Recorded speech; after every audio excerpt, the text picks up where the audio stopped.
Hello everyone, welcome back to my channel.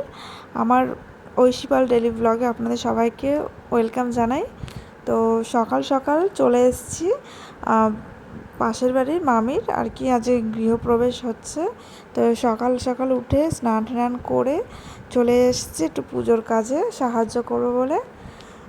এখানে পুজোর কাজই করছিলাম। এই যে এখানে ছিল জগডুমুরের সেই পাতাগুলো লাগে, তো সেগুলো গুনে গুনে রাখতে হচ্ছিলো। তারপরে পান ছিল, সব গুনে গুনে রাখছিলাম। আর এখানে একটু আলপনা দেবো ভাবছিলাম।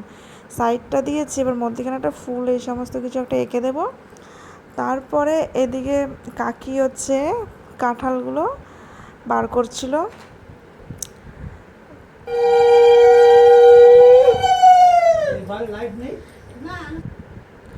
তারপরে এখানে পুজোর সব কিছু গোছানো হয়ে গেছে, ব্রাহ্মণও চলে এসে দেখলেন। এবার সেরকমভাবে মামিদের ঘরটা পুরো কমপ্লিট হয়নি এখনও। একটা ঘর কোনো রকম কমপ্লিট করে ওরা আর কি ঢুকে পড়েছে ঘরে, তো আস্তে আস্তে কমপ্লিট করবে। আর এদিকে আমি এই থালাটা একটু সাজিয়ে নেব। এটা সাজানো হয়নি, এখন ব্রাহ্মণ বলল, তারপরে এটাকে একটু এখন সাজিয়ে নেব।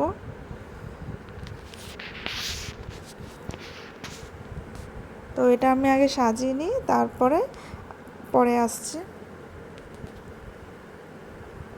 সাজানো কমপ্লিট, এবার পুজো শুরু হয়ে যাবে।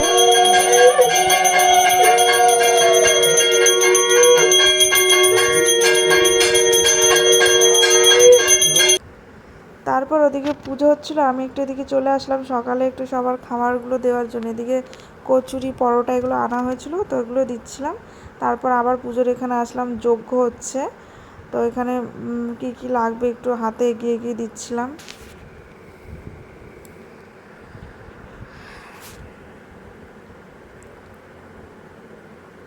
পুজো কমপ্লিট, এবার সবাইকে প্রসাদ দিচ্ছিলাম।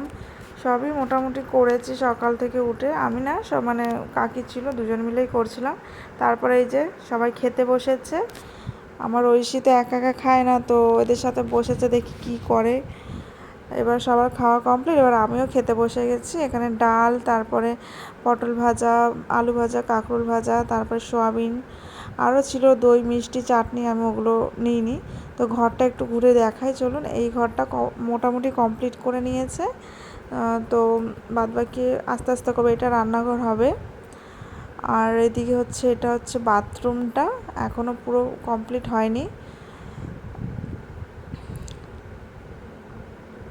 আর এই যে এই ঘরটাতে পুজোটা হয়েছিল, আর এইটা হচ্ছে ঠাকুর ঘর করবে। তো ভিডিওটি কেমন লাগলো